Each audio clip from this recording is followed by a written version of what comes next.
Well, it's only me, and I think it's only me from your side as well.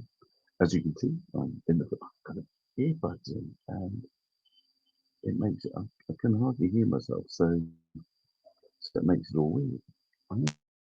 Election night has made it important. Either that or I'm here an hour early. That is the sort of thing I could do. So I'm going to kiss hello. One viewer. Can you hear me? One viewer over. Big day in America. I hope it's going well and safe wherever you are. I know Bruce has certainly got the COVID, and I suspect, well, not certainly, but suspect he's got the COVID. So he's not very well. And the others have probably got the time wrong. So I think what I will do, rather than just rant blindly into the night, is saying that I'm surprised that Sony have appeared to have given up. That is quite extraordinary. It didn't take them very long, but I'm equally surprised that the rest of the world, the rest of the drone news world, hasn't picked it up. There was a news release in Japanese. Hat tip to our Canadian parachuting chum for sending it to me. Thanks very much. Yeah, it was a Japanese press release, and nobody else has picked it up. So I guess that story will unravel itself over time, but the lack of interest perhaps points to the fact that Sony weren't really interested, or it didn't go as well as they expected. That I'll hang on for Ian, hang on for Ian, hang on for Ian for just a couple of minutes longer, because, or maybe he's got hung up in something, but there's lots and lots and lots of FOIA news from Ian. Maybe they finally got him. As I say, for those of you, one of you that's just joined us, new comments. Who's the new comment? Someone did not adjust. Is that me or someone else? Am I here at the wrong time, or are the others not here at the wrong time, John? It always confuses me because our clocks don't change, so nothing's changed for me. And what are you, John? You'll have some opinions on the Sony thing. Do you think they're out? Kevin, one MP. Hello, Kevin Smith. I hope you've voted. Pacific time. That's on the far left, isn't it? Yeah, Sony pulling out. What do we think of that, John? I need to pull you in here somehow. See, we have no power here because we had big storms on the weekend, especially on Saturday. Huge wind. Same time as usual, about 1 hour early in usual for just winter. Yeah.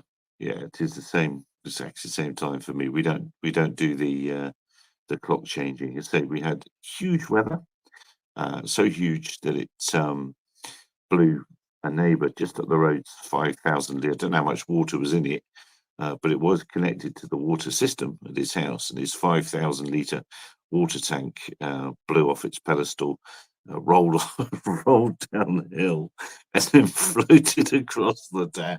So about it was. I tell you, it was tremendously windy. So that's caused a huge amount of power line disruption all around us, and they can't find the faults on our local lines, which is very, very, very annoying. And so we've been off since Sunday, as most of an area of about 30 kilometres. But it was windy. It was frighteningly windy.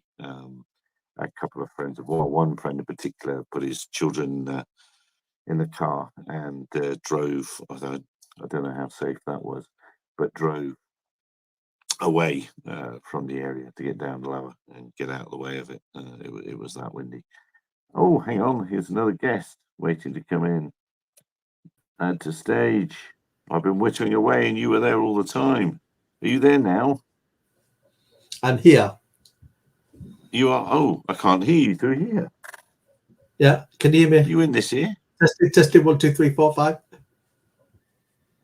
Let's take these things off then. I don't need them. Yeah. Hang on, I'll turn these. Yeah.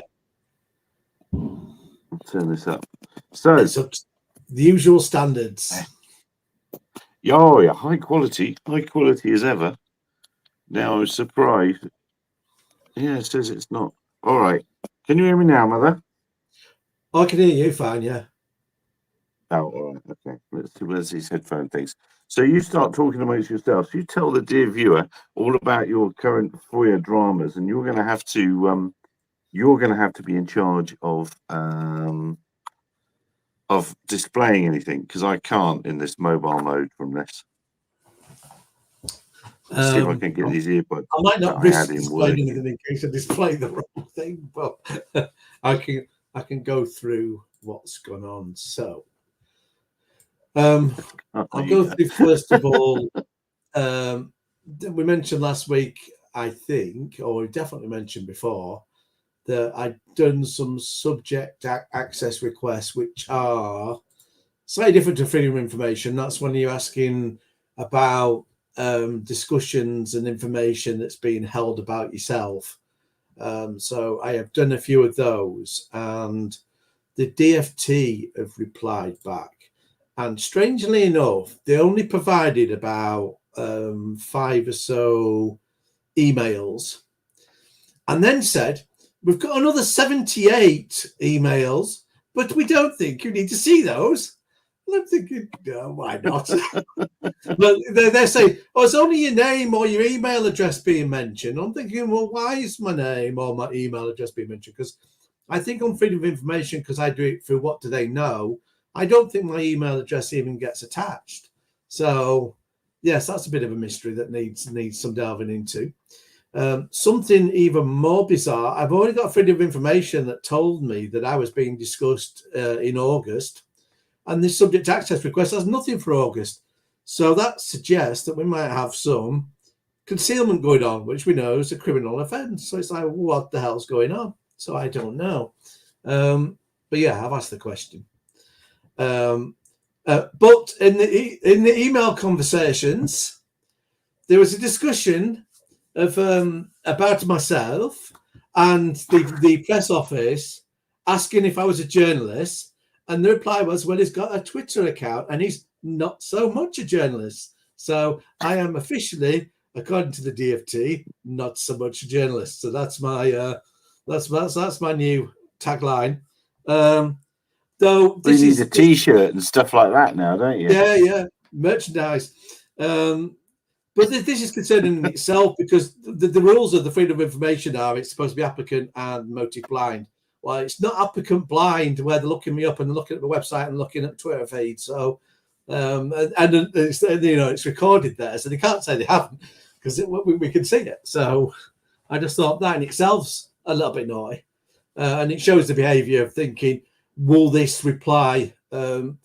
Basically be good enough that it doesn't drop us in it with a journalist, which is not where you should be thinking. You should be thinking about being transparent and being straight, but seems that's not the case. And then to top things off, I got notified today that the DFT has appointed a government solicitor. So not DFT solicitor, this is government solicitor or government legal team that are representing them against me for the tribunal case taking place next year. So this situation where the cyber emails were deleted, where the wholesale email was deleted, where they can recover those, they have a tool to do it, and they're not doing. They're going to fight that. So the ICO and the government's legal team are going to be side by side fighting me. So it's going to be like punch, punch, punch, and then it'll be like a roundhouse kick to my legs and all that. So that's going to be interesting next year. So I've not had that before, where it's been where it's been like a tag team fight with me without someone to tag. We'll see what comes of that. I think I can't hear you properly, but there we are. It's live on this platform. There's 78 emails that you mentioned in, but they don't think that's no point you knowing about them. What have you spoken to any grown-ups yet to find out exactly what you are allowed to know about in those emails? I will do some reading up on subject access requests, but I've asked anyway already why August has been missed. And I will be asking for the email titles to begin with. I mean, if nothing else, I can ask them under freedom of information anyway. So I can definitely find out more about those. So I will be doing so. Because to me, if I'm being discussed, then that surely has relevance to me. Because it's like, what's the context? It seems a lot to be just freedom of information I already know about. And if it was, I don't understand why they don't just give me the titles and say, we don't need to say that you've seen it already. You have, because that obviously would alleviate any concerns that's been missed. They've got but you have the dates of those emails. No, they've just told me 78. That's all they've said. I just told you 78. It was literally just a sentence saying the 78, but you don't, they're not relevant. But that's their determination. So do those emails have to be kept now they've been mentioned in their subject access request, or can those 78 disappear because they're not relevant? If I don't ask for them, they could vanish like all the past emails. But I will be asking anyway. So once you ask, then they count. Well, you'd think, wouldn't you? And good evening to everybody. I can't from my phone. I can't comment. Email title. Thank you. Yeah, exactly, John. That's exactly it. No, that's what, this is what I was expecting, and not so much a journalist was. It was softer than I was expecting, but yes, whether there are some that say that, and I'm just not being shown them, I don't know yet. We will. Time will tell. But that's interesting in itself, isn't it? Because if just a normal citizen, as it were, not that you pretend to be a journalist, Stephen, but nor do I. But a citizen has a right. So then would they end up with not much of a citizen or something like that? Anybody has a right to ask these questions. Organising a party. Well, Dan, that's exactly the worry, isn't it? And who knows what sort of party they're organising. But any citizen can write in. So what would a normal citizen be tagged as? Well, I mean, this is really the conversation was really just saying, is this person, they were trying to get to, is it a journalist or is it a citizen? That's what they were worried about. Do we need to think about our reply a little bit more because a journalist might be looking at it, which is not the way the freedom of information should be in the first place, because that's been the concern that journalists have raised, that their freedom of information are treated differently, or they're essentially blacklisted and sent through a different channel, which I suspect from the behaviour I've seen that I'm kind of hitting those kind of barriers anyway. The other Ian's in the comments there. No right to even join this stream. Oh, you're trying to get in. Oh, yeah. Sorry. No rights. No, you've got no rights at all. You're in Wales. I mean, what do you expect? Is that working or not? Can you hear me and see me or not? We can hear you. Oh no, you're not like me. We can see a still face, but and hear. Oh, hello. Oh, you see now. Yeah. Yeah, keep calling. 1 minute. Let me go grab the other camera. 1 second. Okay. No, you're there. You're working. You work. Oh, I think it might just be the. I tell you, we are the epitome of technology. We really are the leading edge of all technologies. The leading edge of everything. You should just change the channel name to Old Men Trying to Work Cameras. Well, the problem is, for some reason, this program does not like OBS, and I haven't been able to figure out why that is the case. It just doesn't like OBS for some reason. It's bizarre because you think that'd be the one thing they won't be coding it to work with. I 100% agreeing. You would think that is what it would behave very nicely with. There we go. I've bypassed OBS, and now I should be back normally now. Hello. Let's see if I can get my. Hello. Sorry, I've been traveling a lot. I'm not dead. Hello. Hope you're well. I see Gary's email every week, and I don't ignore it, Gab, but I'm usually somewhere around the country. So sorry to disturb. So I can barely hear you. I can barely hear you. Bloody hell, technology. Thank goodness I don't claim to have anything to do with technology. I would never ever do it. No, I know you're busy, and you don't need to. At least there's no overhead projector. So I've got one over there. We can bring that into the equation. You're absolutely right. Ian is being well. You heard his story there? While I didn't bring you in as a guest about being not so much of a journalist. Ian's many things to many people, mostly wanted by the British government. However, he is, Ian's a fine journalist. I guess it comes down to what is the definition of a journalist. Ian, are you registered? Because there's some organisations you can register with, isn't there, for journalism, with regards to security, safety, and insurance, even, isn't there? Yeah, no, I'm not. I mean, I don't paint myself out to be, and I don't really want to drop into that anyway. It's just, I'm just here for all I was ever here for was to just get to the bottom of Gatwick, put it out there, and move on. Although that I've kind of been sucked into other matters as it's gone along, just because it's dragged on, and sometimes there's related topics. So I'm kind of hoping eventually I'll be able to just drop all that and maybe just go back to playing Xbox or something. But until that day, and there are a few things going on behind the scenes that unfortunately we can't say live on air, but we can tell you afterwards. But I think they'll ever admit. But I think they're beyond the point of being able to say it wasn't a drone. There's a point where you've backed yourself into so many corners now. Getting out of it is just horrible. I think you can if you blame the last administration kind of thing, just saying it was. Well, we were under Chris Graylin's command, or it was Giles York, because really the DFT only got as much as really was flowing out from Sussex Police, which there's even emails at the time right up to Prime Minister saying they were not happy with the lack of information that was coming out. So there is ways that you can back out. But it doesn't look good, obviously, by the fact that we've had so many consultations and that have milked it, when really anybody that knows about drones should have been saying, wait a minute, we really do need to be thinking about this and how valid it ever was. Do you know what I think part of the problem is in this whole thing, Ian? There's no payoff in the sense of no one was hurt. Okay, a bunch of people had their Christmases delayed a bunch of time ago.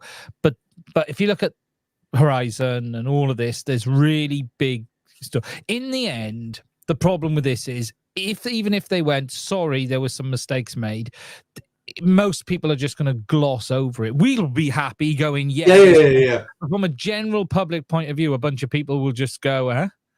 I will tell you that, though, a lot of people in other countries will be very happy because they're still getting bashed with it. New Zealand, for example, is getting, I think, sort of bashed with it now, still, so is Australia. So I think for it to come out, there might be a lot of people within the Commonwealth and beyond that will be, thank God someone's been, straight about it. So, I mean, at the end of the day, all I can do is put it out there. And if nothing else, even if it's just there for history's sake, so that, when it gets documented one day, some historian can say, look how daft they all were, and this is what was there. At least that bit's done, which is something. My concern is we need a few administration changes at the likes of Gatwick before it can happen. I think the problem actually, as you say, the government's changed, which is fine. There's no holes there. The problem is there's probably a few too many people still around who were involved and made decisions around it before they'll want it to get out. I was going to say, it's surprising, actually. So many people have moved on. Because Gatwick's, it's not managed by the same company now. So the air traffic control and all that's now NATS, where it was the Gatwick Airport Limited, they were called before. And all the people moved on. There's even kind of funny things of people going around in circles because, like, Jason Tingley, who was the police officer, said there wasn't a drone. He's now working with the police and crime commissioner for Sussex Police.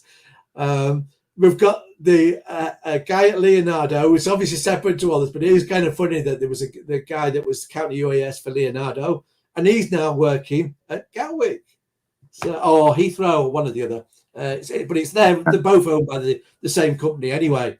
These days, the counter drone stuff that's managed over those two airports. So I just think it's kind of funny that everyone that's kind of been involved, or not everyone, but a lot of people that have been involved in Gatwick are still in related industries, but just kind of having moved around. Apart from one guy who was managing the DFT, who's now in charge of the UK's energy. I'm trying to think what the word is. It's not kind of supply, but energy security. The fact that we've got enough to keep the country ticking over, kind of thing. So a couple of people are doing quite well on the speaking circuit, aren't they? Going around sort of not the speaking circuit, but they're selling counter UAS or selling, our story of how we did. A few people are milking it that have left the jobs they were in position, and now they are somewhere else. So it's keeping people going. But you definitely.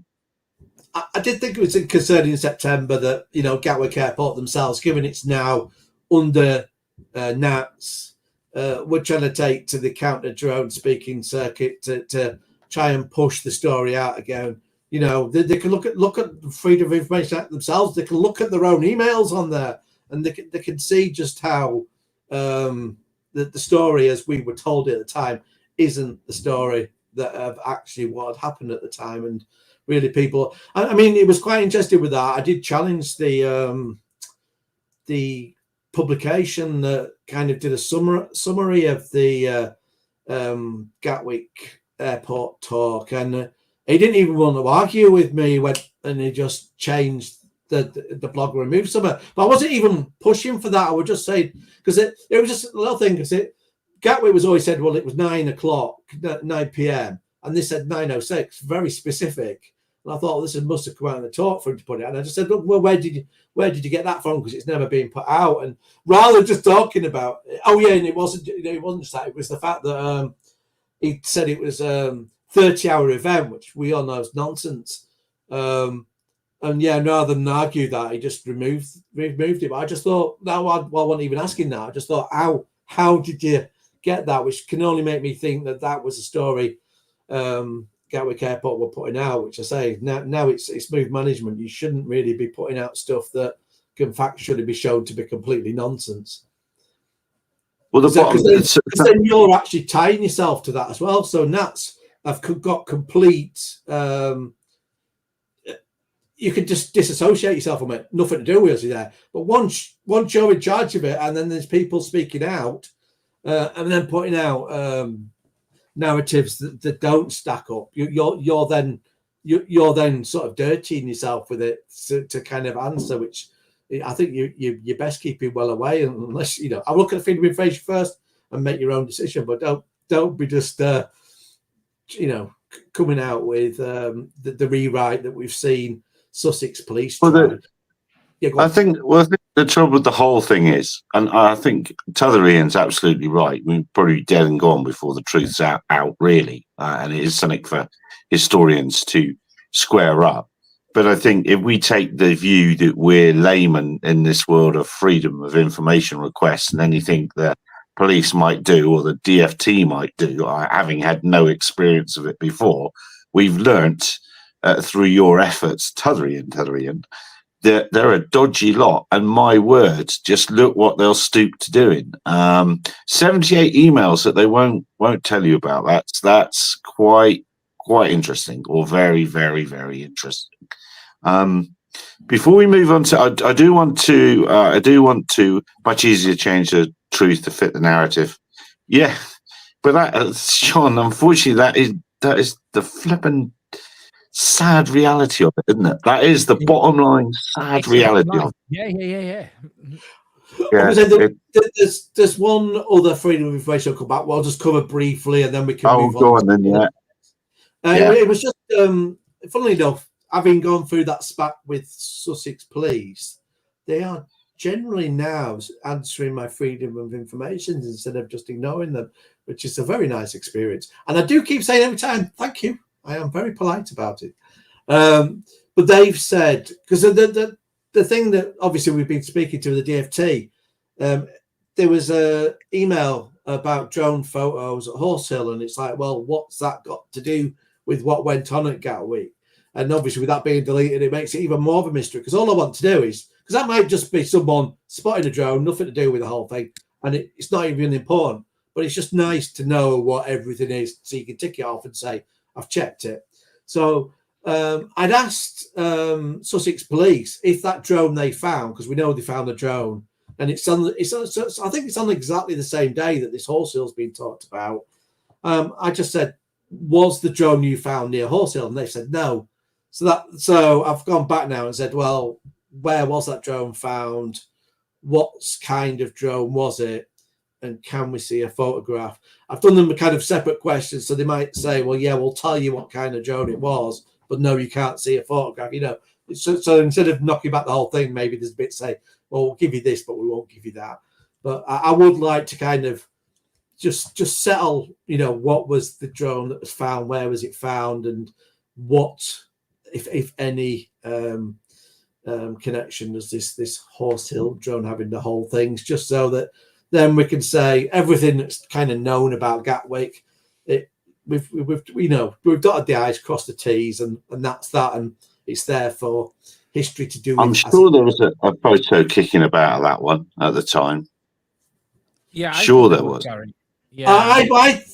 My worry though is a lot of stuff. Then it was just press picking out stock photos. Just on our photo. Yeah. I don't think there was a genuine one put out by the police themselves saying this is it. Was there one? Is this the one found up against the fence? Something like that, yeah. Yeah. Wasn't it? I swear there was, but that could have been a stock image that we got confused with was genuine. Here's a question, Ian, just while you're on this. After obviously the scandalous events at the UK drone event, where a person, not even from this country, I may add, decided to read out a presentation around this subject, and I can't believe we would allow a person like that back into this country. Hope you're doing well, Philip. Has there been any feedback after that? So after the presentation that went ahead? Yeah, I don't want to say too much because people are getting fairly upset about it, but it is confirmed complaints were made. And yes, but and moving on swiftly. Right, let's move on to what. Can't talk about this, other Ian. Can't talk about this. Move on swiftly. Because I think we probably mentioned, we said complaints were made. Oh well. And funny enough, I believe some of those emails that you do have dated are around about the time, aren't they? They are. These. Oh dear. This emails are the subject access request, so at the exact same time the complaint was made. It's sad though. Everyone thinks just because they have the right to complain means they're right. You might not like what you hear, but it doesn't mean it's wrong, does it? Yeah, no, this frustrates me because it's just the old cancellation efforts of you. But that should make you feel better, because that's what happens to the young people now. So that must make you not so much a journalist and a young person. So that's a positive thing. It's a positive thing. Yeah. No, questions have been asked in the house, but Ian is beginning to get the paperwork. We best move on. We better move on. Chris Jensen mentioned the man accused of attempting to use. Now, have you seen this story in America, in Nashville, where they were going to go and hit? I think it was a substation. And for me, my comment on that is the idea that it was a weapon of mass destruction. A weapon of carnage, perhaps. But not mass. Well, I don't know. Am I wrong to say that? Am I wrong to say? But it's not mass. Well, what do you consider a weapon of mass destruction? Well, not when you say that, you're talking about something huge, chemical, biological. Yeah, it's wiping out thousands, aren't you? Really? Yeah, not turning. Well, look, the wind was my weapon of mass destruction for this power outage. So, I blame the wind. I don't know. I think it was much ado about nothing. How many people die? The power goes out for weeks. You're asking the wrong person, Chris. You're asking the wrong person. I did see something about it, but I didn't pay that much attention, if I'm honest. But I did see it's. I guess they will use whatever law they can, won't they? But if you want to do it, I mean, if you is that for me? If you're trying to put something for me to post, you can put it in the comments for somebody, for the rest of people to view. I think this is the story you're talking about. It's something. Chris posted it earlier. Let me. I can't from my phone. I'm sorry, Ian. I can't do it. Oh, it doesn't let me paste comments either. It always thinks I'm spamming. No, it won't let you paste a link into that chat unless you're me or Bruce. And Bruce has got the COVID, so COVID won't be here to. I saw that on X, and then I think they needed to add that he was pulling out blood or something. And I went, "That's too much information." I hope you're right. Should you be watching, Bruce? I hope you're. That's not a symptom of COVID. I've had it 4 times and I've never had that. So it's the New Zealand variant. Get yourself checked, please. Yeah, I hope he's feeling better. It's going the right way for him. I think, Chris. I mean, I don't mean to be disrespectful, and I do. Obviously, if the power goes out, it is a problem. And if it is for weeks, then yeah. But I think they've overplayed the naming of that one. I really do. And let's face it, I'm not entirely sure it would be my first way of trying to do it either. If I wanted to take out a electricity substation and I wasn't at war, there'd be lots of other ways. There are better ways of doing it, definitely, especially with electricity. It's quite easy. You don't need to. You just need to make it touch itself. That's all you've really got to do is force it into doing something it doesn't like to do. There's a lot of easy ways to take out power stations and substations. Cliff's put a good description in the comments. Weapon of mass. Weapon of mass disruption. Yeah, well, yeah. That would have been a better headline, wouldn't it? Would have been a much more accurate headline. But, I mean, are we going to see associated headlines of RID saves the day and the man discovered getting ready to take off near critical infrastructure, but thanks to remote ID, he was found and caught?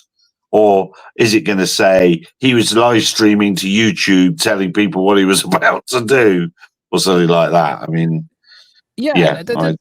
like I live with, there's quite a lot of critical infrastructure, and look, you could technically, anywhere I fly, if the police really wanted to be antsy, could go, you're flying in proximity to critical infrastructure, because I've got like 2 oil refineries, a gas plant. Don't get me wrong, I'm not flying near them, but how close do you need to be classed as flying near? I could be 20 miles up the road, but you could still go, you're flying near critical infrastructure. So again, it's all about intent, isn't it? You know, a Mavic Mini into a consumer, into a power station. It's not really. It's going to blow it to bits before it causes any real problems. It would not even trip out. You'd have to be flying in something fairly big to do proper damage and to be able to take out enough. And even then, you're just going to trip out.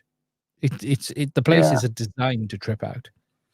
And Chris, you're absolutely right. But I'd ask you to step back a few years and go to that chap where the FBI actually bought the C4 for him, and they bought the I think it was an RC Phantom, or it was a EDF jet of some sort. It was a of the aircraft type, not the Phantom drone type. And then they managed to arrest him, the very man that they'd set up. And that was for an supposed to be for an attack in Washington. I think I remember. We're talking 10, 15 years ago now. That's how you get them, Gary. You buy them the equipment first, and then you can guarantee a conviction. How else are you meant to guarantee they were going to do it if you don't help them? But that was. Oh, go on, Ian.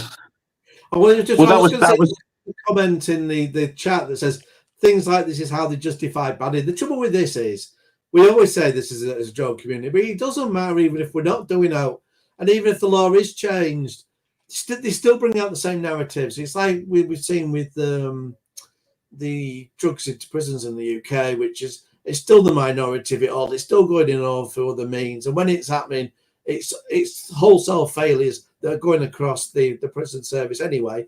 We brought in new laws, and all that's happened is the same old narratives are out there, and drones have been continually attacked with negative stories anyway. So by applauding legislation, going woohoo, and having all these extra processes to go through, it hasn't changed things one jot. We still get the same old aggro in the ear. So unfortunately, whether someone's doing it or not, there'll be someone still wants to shift some counter drone next year. So there's still going to be negative news regardless. But it's not a problem now. Drugs in prisons. There's no one in prison, so they've let them all out. So you don't have to worry about it anymore. So that problem's been solved. But Chris does have a point, and I do think sometimes some false flag exercises do happen, and this could be one. I think the other big false flag exercise going on at the moment is thousands of swarms of drones around military bases. I don't believe that at all. I do not believe that at all. No, because again, it's no video and all this malarkey. It's just again, it's another false flag. I mean, these days, video it's very easy to get, and if you're at a military base or that, I'm sure somebody's got a corporate credit card of some nature somewhere where they could just go down and buy a video camera. You know, it shouldn't be just like anyone's got these smartphones these days, is it? Even on military bases. No, there's no cameras anywhere in the modern world. You never find a camera in the modern world. Never, never, ever, nowhere. So when I was ranting to myself at the beginning, before, because I'm glad Ian in Wales has joined us. West Ian has joined us because he can tell us all about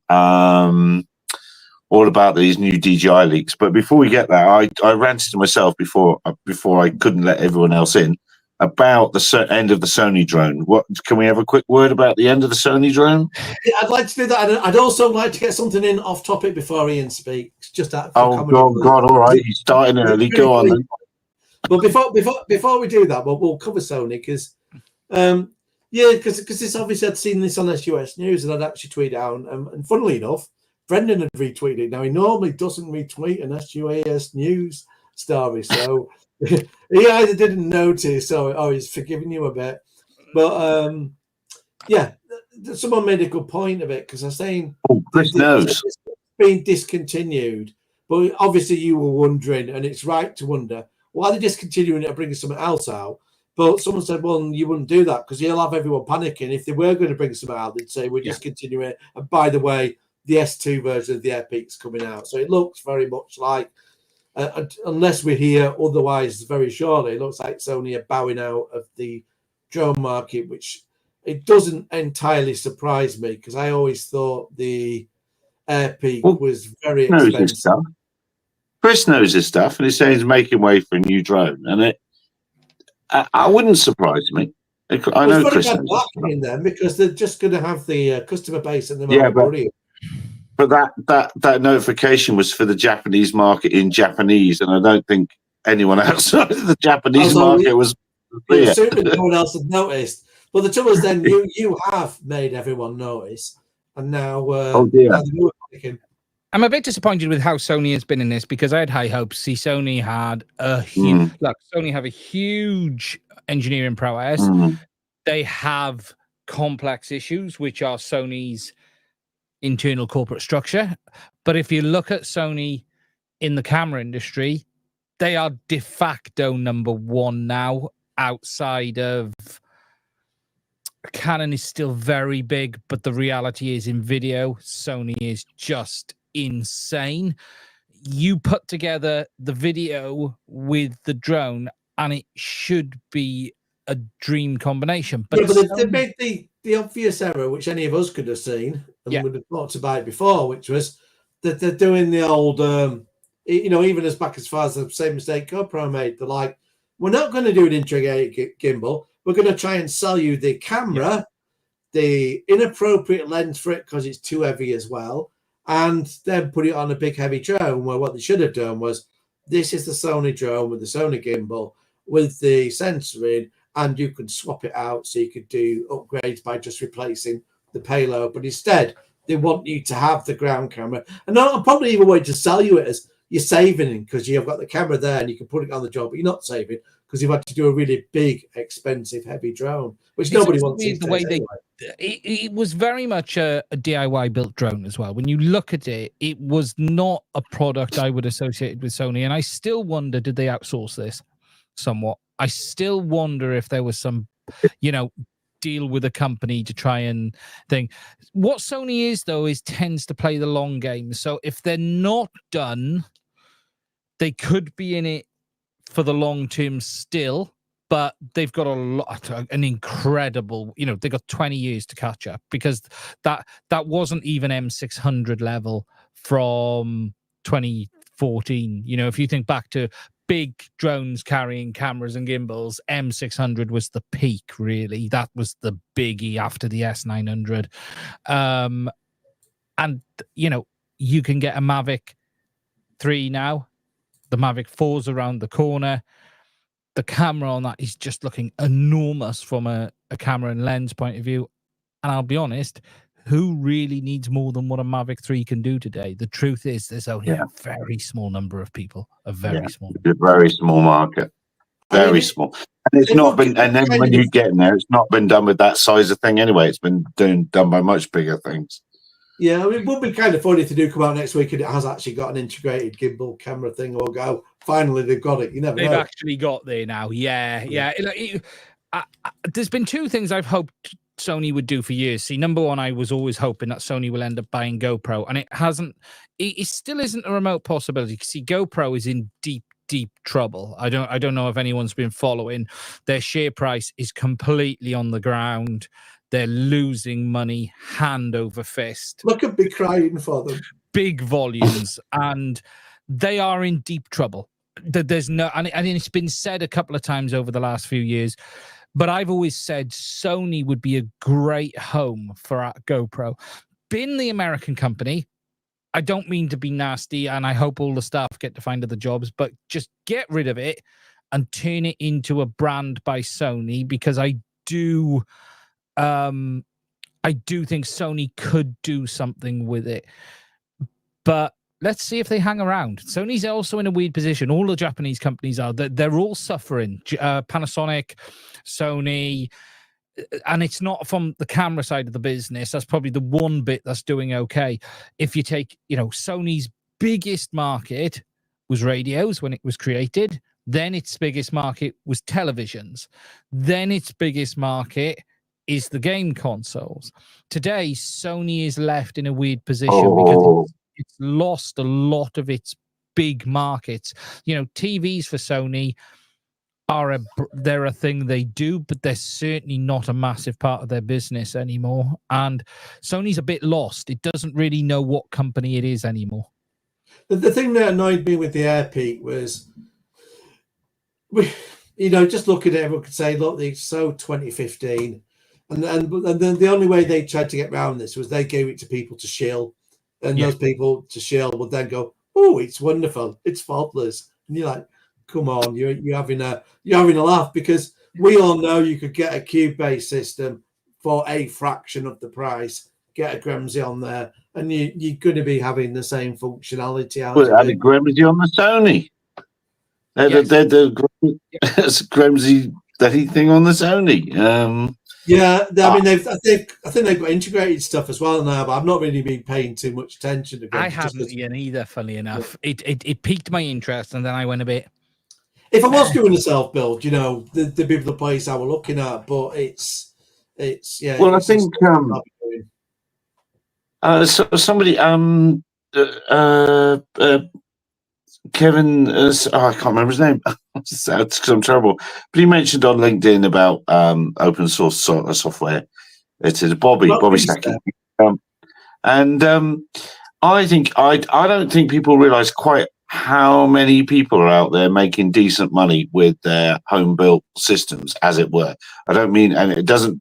So I'm saying home built. I don't mean amateur built. I mean well built commercial systems that are doing a job with large sensors.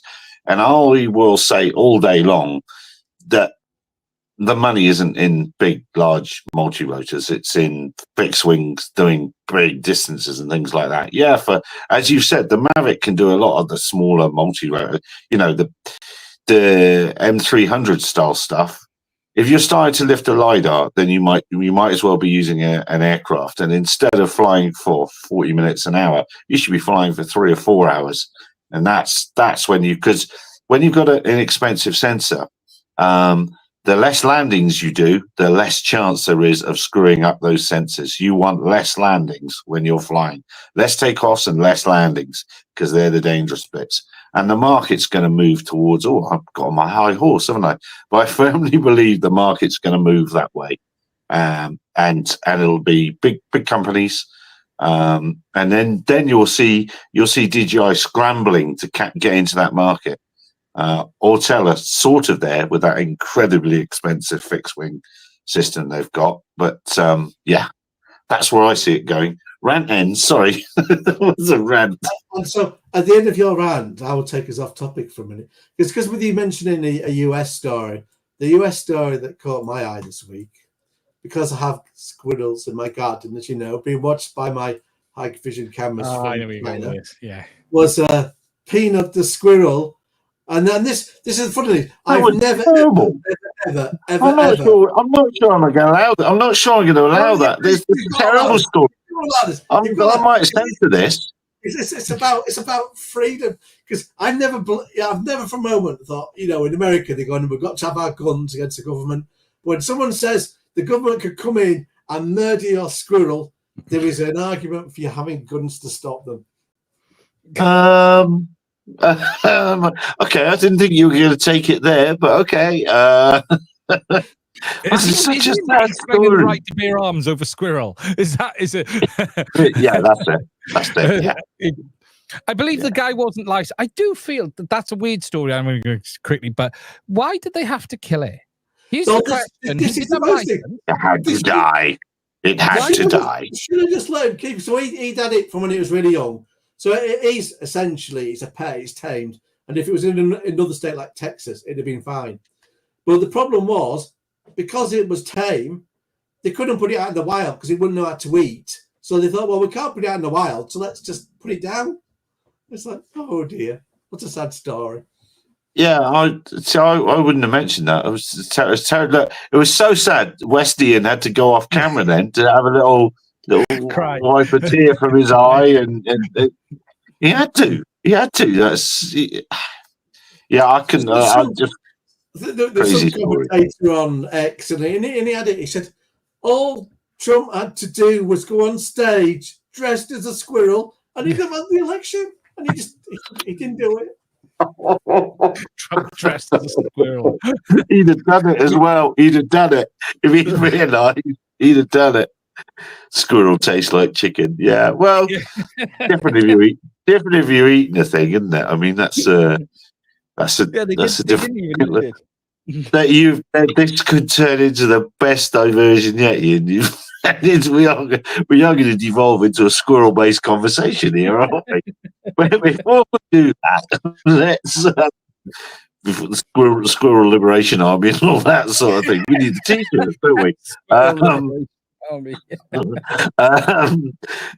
Now get ourselves on the terrorist watch list for talking about a Squirrel Liberation Army. You mentioned in the US. Yeah, I know. We're following with interest. So DJI are about to. Sorry, what time do the riots start and World War III kick off? Because that's what I'm waiting on. So sorry, guys, carry on. It'll be quite late in the morning because you wouldn't want to get up early. But then again, you wouldn't want because you wouldn't want to miss them, would you? Before lunchtime, can you? You got to have breakfast first.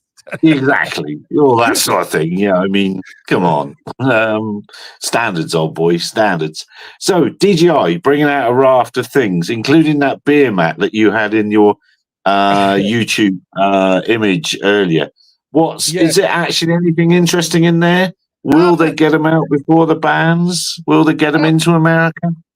There's all sorts of weird stuff going on, actually. So they've got some FPV stuff, which really isn't exciting. So tomorrow is the launch of a set of goggles for the Neo drone and a budget set of goggles. So what's interesting about this is price in the UK is $230, we think.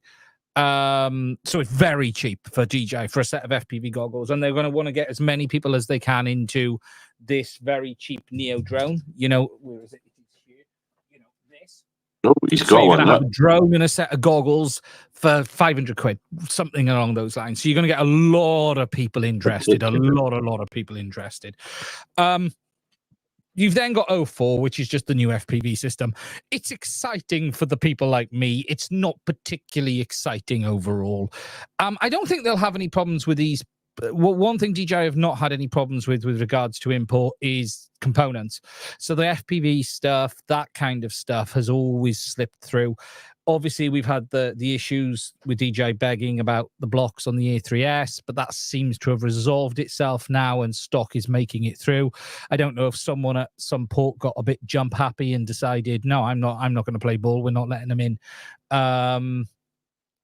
What is very interesting, actually, on DJI, and this is a bit of a wider subject, and I'm going to go off topic a second, but it comes back, I promise. So I was off last week. And I know, well, technically, yes, because I seen one. But I took my boy off-road mountain biking last week, and whilst it nearly killed me, I thoroughly enjoyed it, and I've been looking at getting myself a mountain bike. And what's actually interesting about all of this is DJI are now starting to ship the Amflow. Now, for those who don't know what that is, it's the Avanox-based mountain bike, which is the DJI Power Train version. And I spent a week sort of heavily looking around the mountain biking forums, the reviews, the videos. And for me, it's been really interesting. I ruffled a few feathers, I think, on one of the groups, because I came in sort of knowing quite a bit about DJI, but they were like, well, this seems like some guy who's been paid to talk crap about them. But what's quite interesting is DJI have caused a huge stir in that market, the EMTB market, the electric mountain bike market. Everyone is desperate for someone to come in and sort of rattle up the competition, because Bosch and Shimano and others are basically behaving worse than DJI in many ways. And I was a bit surprised at this from the likes of Bosch. And what I mean by badly is completely locked down systems, no diagnostic information, no parts. As far as if your motor fails, even out of warranty, you have to take it to a dealer and apply to buy a new one. Not ask, apply to buy a new one. And there's a lot of excitement around this bike. But what's quite interesting is DJI's moves in this market, because they're clearly trying to spread their wings very quickly.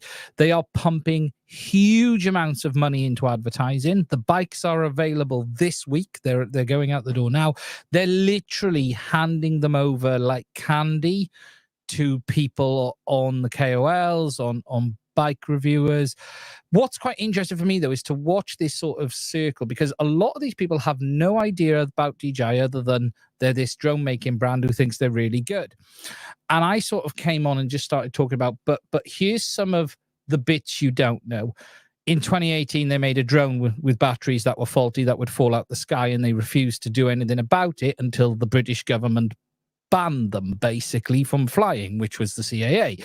DJI have a long history of leaving faults on products and all of this. And it's going to be interesting, because DJI is clearly a brand a lot of people know about, but the China element and the real truth, the history, doesn't seem to have actually made it out there that much. It might be really well known in the drone industry, but to everyone else, DJI is like, they're the cool drone brand. I think that's the opinion of the drone industry. I think I shouldn't think 200 or 300 people in the world have thought really too hard about DJI as maybe 500 at the most in the world. No, they're just a cool brand. Yeah, because they just think, they're a cool brand. They make the action cameras, they make the drones, and people are like, and I'm like, well, guys, but you have to, look, here's some, they are one of the worst companies from a right to repair perspective. They don't even sell parts for their drones. You know, so before you're running out and spending your money on the bike, understand what you're getting into here. Secondly, they have a real habit of leaving very nasty and different big issues that don't ever get solved, and issues such as drones falling out of the sky. And that has happened more than once. Batteries bricking. And while someone said the bike crowd is very different from drone users, I'm not so sure. From what I have seen so far, they are used to getting pretty badly treated by the brands who are involved, including Bosch, Shimano, and a few others. What does seem to have happened is the e-bike craze has really allowed a bit of a reset on what the brands can get away with. And almost like, when we had cars, you had to take it to your main dealer. As an example, on the Shimano bikes, you have to take it to the dealer to even get a firmware update. It's crazy how that but it's going to be interesting to watch DJI, because we're used to them in the drones. We've seen them move into power stations. The Amflow, which is a brand that DJI own, and it should not, they've sort of played a bit of a blinder here on this bike, because they've gone, oh, this company is making a bike with our parts, but DJI own that company. So Amflow is a brand of DJI's, but all of the KOLs were told not to say that. They were told not to advertise the fact that the bike is being made by DJI, just a brand of theirs. And it's meant to be this separate system and this separate bike. So it's going to be interesting. Quick question. I'm just wondering what your thoughts are, because I give, probably naively, so you can correct me if I am being naive here, but I've given DJI the benefit of the doubt of recent years, because I know how bad they were, all the way back to the NASA.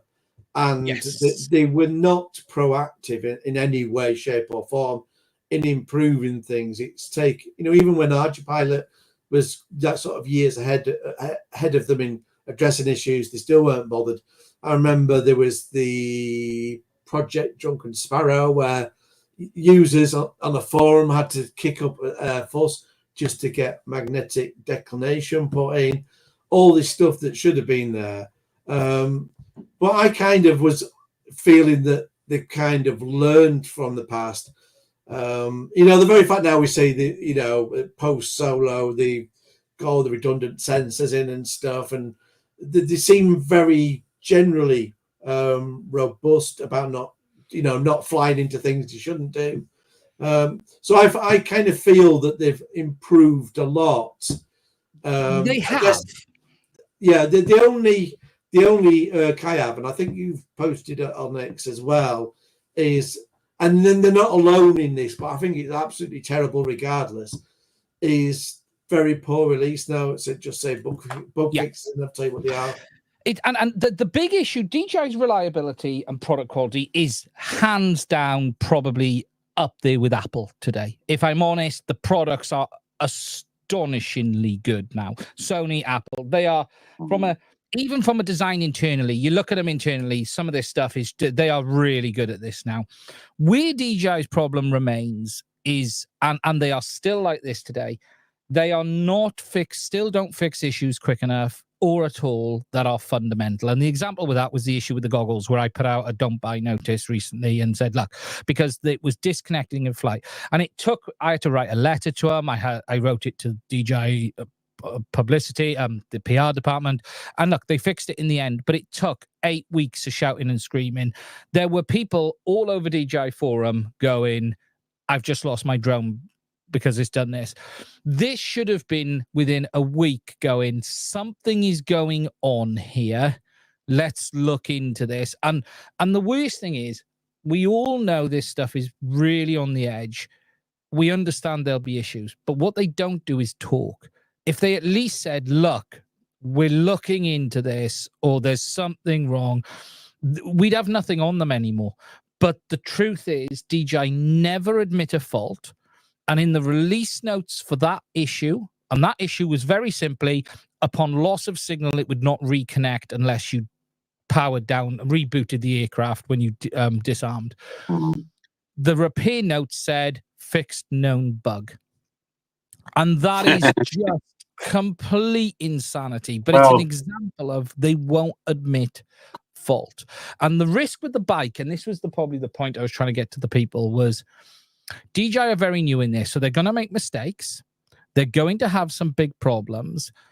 And your risk is the risk that we've always seen with DJI is that version 1, version 2 users get left behind, and DJI never fixed the early issues. And then the version 3 product comes out, which is fantastic. And that was sort of my warning to them, which was, look, we've watched them for a very long time. The products are great, but there's some nasty behavior here that you do need to be aware of. And you know, I think on the drone side's the bit where it's the biggest concern, because I like the fact to put an example against DJI. You look at Philip at Q-Pilot, and he's taken the attitude of an aircraft engineer in that all this stuff has to be transparent. You have to put a notice out, and if you have to say it's to be grounded, you just get out there and you do it and you sort it out.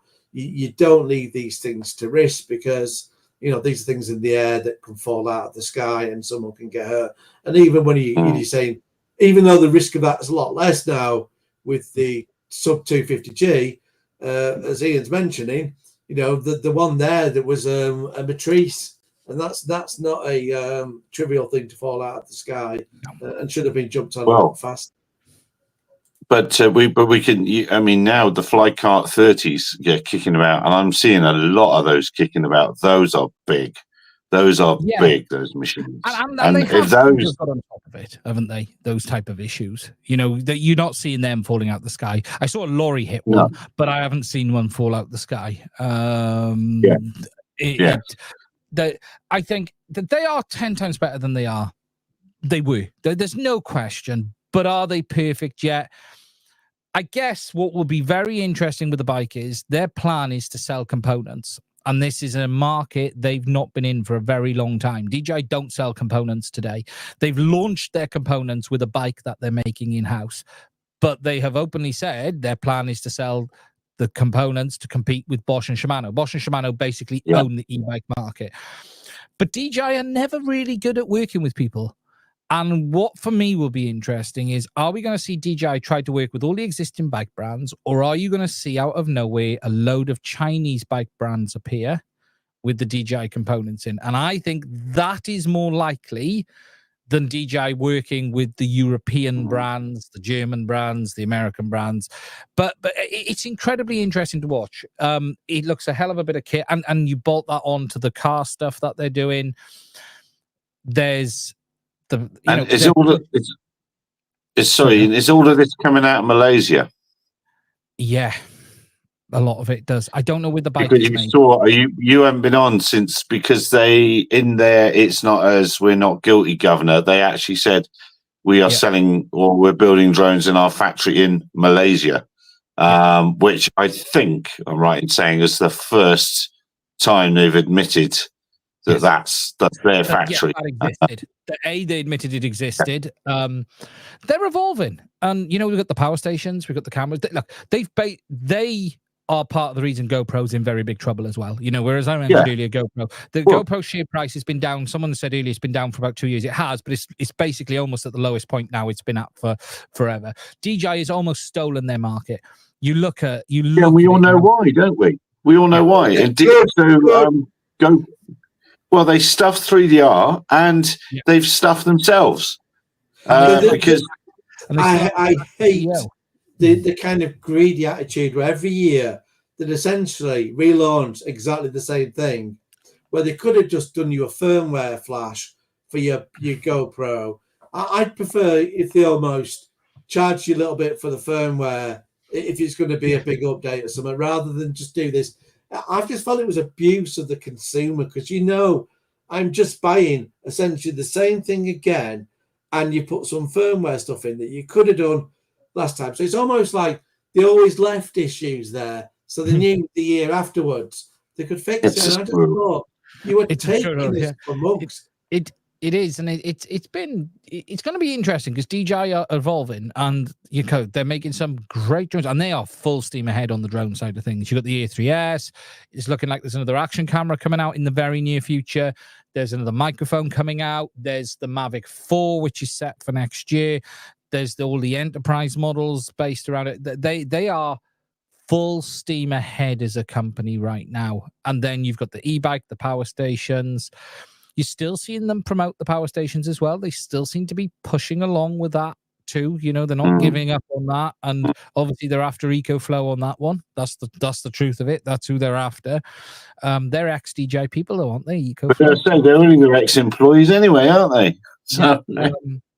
So DJI is expanding, but it'll be interesting to see. But interesting the perception outside the industry, very different than what I was expecting.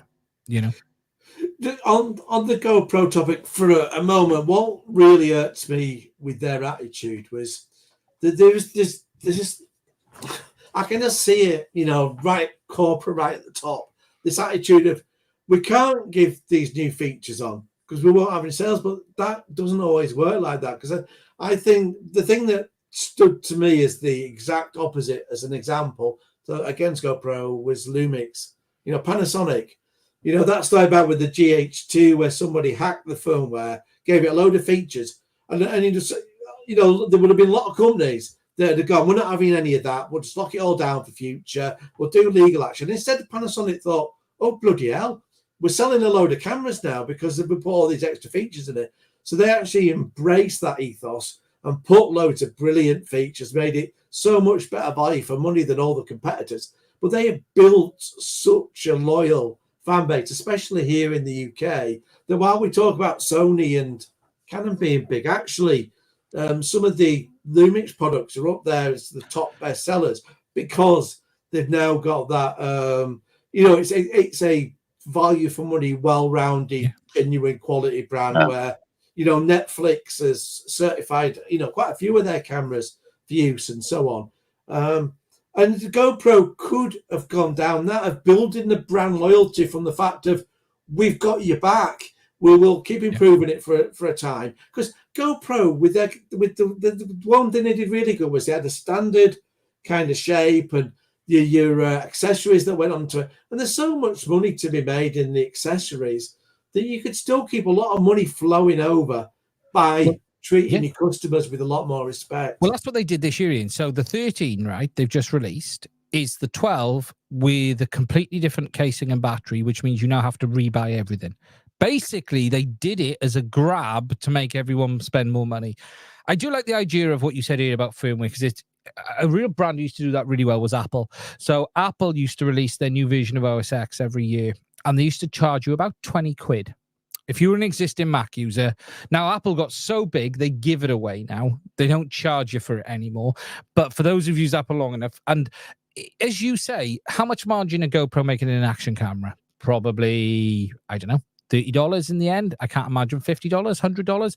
But if you could make $20 for doing nothing, or $20 for doing what you have to do anyway, because you have to make the new firmware, you have to bring the new features, you could really bring people on board. But the big problem with GoPro is they've never sacked the CEO. It's still the same guy in charge who's the founder. And the truth of the matter is very few founders make great CEOs. And he was paying himself more than any other CEO on the planet at one point, didn't he? He paid himself over $200 million a year, the year they went IPO. And now he's taken himself down to $1, I think he has, or something like that. But yeah, I'll be shocked if GoPro are around in 2 years. They're now. I keep saying that, and I keep being wrong. I keep thinking they're going, and they still kick around. But just mention while we're here, whilst we are on Camera Fest, because funny enough, I looked into that Magic Lantern Canon firmware. And there's so many warnings about don't use it, it buggers up your Canon camera that I've not dared do it. But your camera, I find myself looking at lenses as well. As that's a bit of a rather dirty Ian feel to it. But it's what do you know about Magic Lantern?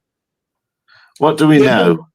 That was obviously I've not owned. Well, it's not true. I have owned a Canon actually, but that was a camcorder thing. But yeah, lots of people use Magic Lantern because that was essentially the same thing. That was giving it a load of features. Yeah. So a lot of people use that. I got some very nice footage off it. I think the only thing you have to watch with that is, I think it's heat if you're running it for longer times, maxing it all out, because obviously the hardware wasn't built to the spec of what the software is doing. But I think other than that, and I think it'll shut down on that anyway. So I don't think you'd be doing any genuine damage. I think that's people just covering the back. So I would say if you have got a camera that you're going to put a hack on it, by all means, go for it. Because of course, all we used to was CHDK, didn't we? Back in the day with Canons for the early mapping, it was all CHDK, and I actually found my old. Is it there? Is it here? Yeah, here it is. Here it is. Hey, early days of putting these on a fixed-wing aircraft with CHDK running the intervalometer, and if you look on Google Earth near us, you'll see some of the first aerial images that Google put up were from this very camera of the village down the road that I took.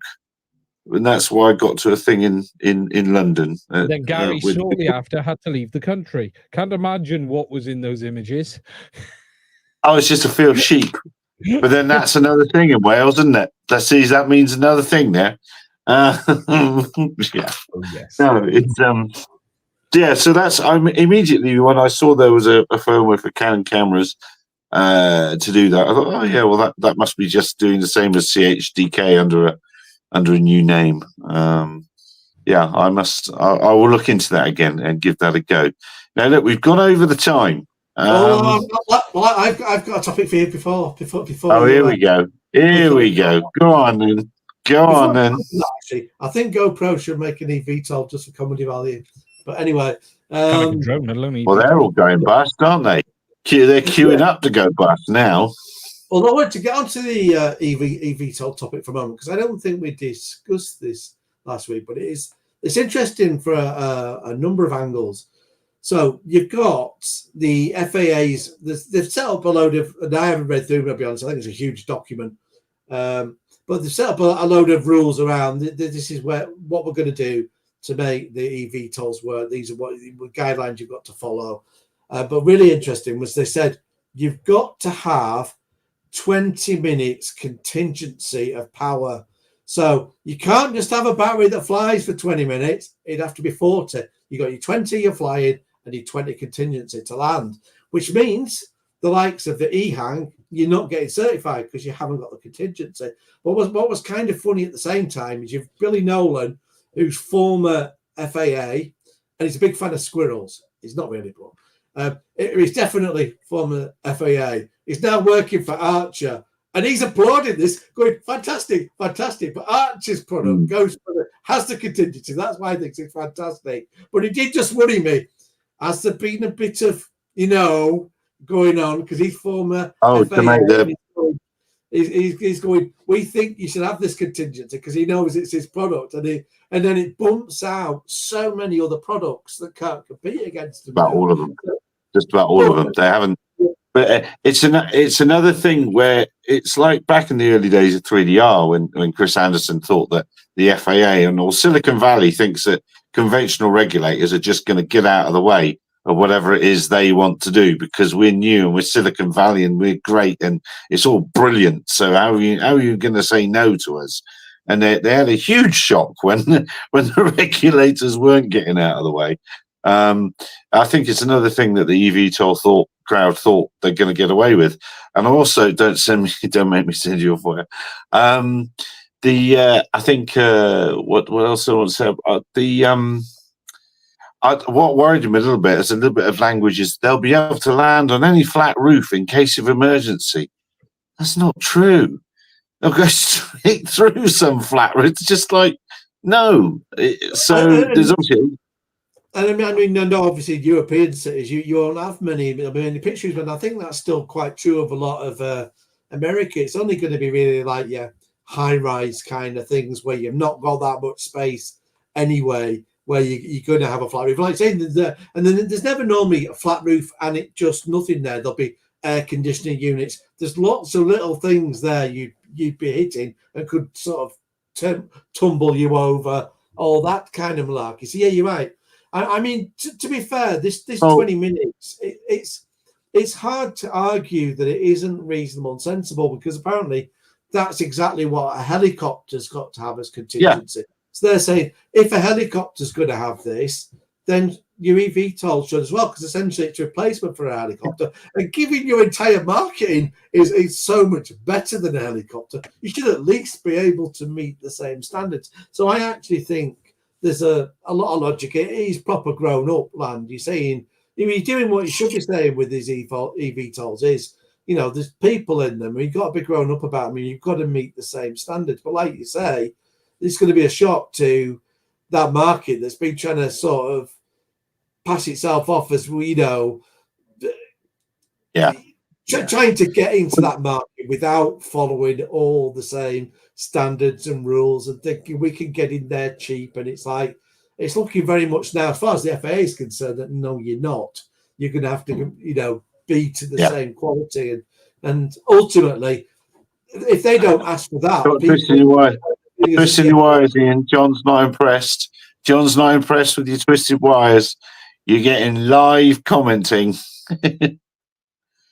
He's going to no, he's in a cord whilst I'm listening. So yeah, I don't need to twist these. Johnny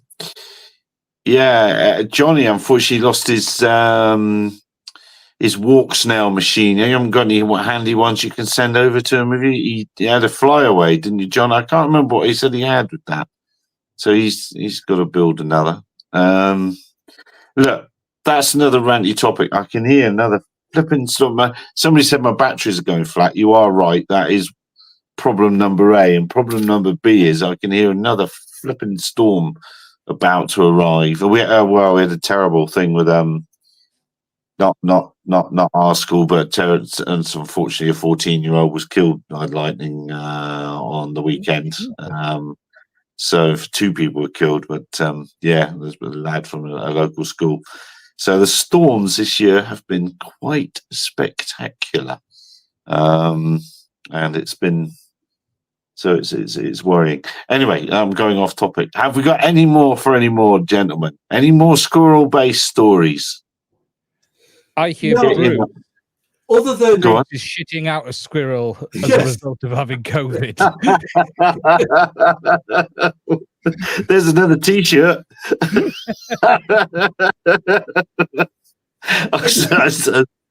It does beg the question, though, why you're not coming back to the UK? Because you're putting up with storms, no electricity, poor internet. You don't get nice fluffy animals like squirrels. You've got animals that want to kill you. I just don't see the upsides. Do you know? Half. So we do with the contingency. Sarah said to me, "He says, why don't you sit in the car?" And all the times I've come onto this and gone and stood on my scaffold and on various parts around the fence to get a signal. In all these years, I've never thought of just backing the car out of the garage and driving the car just a little bit up the road and sitting in the car in the warm with power. We never thought of that. If that was a contingency for tonight. And do you know what that would help me with as well? Is if just in case a porcupine came around the corner, because your mention of animals that might get you, because they have been around the house a lot recently. So that would have helped. Also, would give me protection against the porcupines. But but now I have a sudden new idea for when the weather's bad. Against porcupines, I didn't realize that was a dangerous animal. You don't. Well, they're not. I mean, they're not going to come and savage you, but you don't want the quills in you. You definitely do not want those quills in you, because they are made to not. Then, like hedgehogs about that big, isn't it? Yeah. Well, you're on porcupines. it's like 30 or 40 hedgehogs at least size, and the quills are like they're over 12 inches long, so you don't want that. You don't want that. Anyway, that is definitely going off topic. So, dear viewer, next week we've got the people on. I can't remember the name of the company, but they've got this new thing that claims 2-hour endurance with huge slow propellers in a multi-rotor. They're going to come and talk to us next week. I'm sorry if you're watching now, chaps. I've forgotten the name of your company, but you will be. Not now. Will be on next week. And and hopefully Bruce will be back, and we'll all be kind to you. Come on And the on that channel note- and promote your brand. This company, who I can't remember who you Remember. are, is coming on next week. As I say, there's end-to-end professionalism here. End-to-end. Yeah, do you, wherever you are in the world, look after yourselves. If you're in America, enjoy the extra fireworks tomorrow, perhaps. And we'll see you again at 2100 Gin and Tonic next week. Cheers, everyone. Look after yourselves. Be careful out there. Bye-bye. And 2 tap.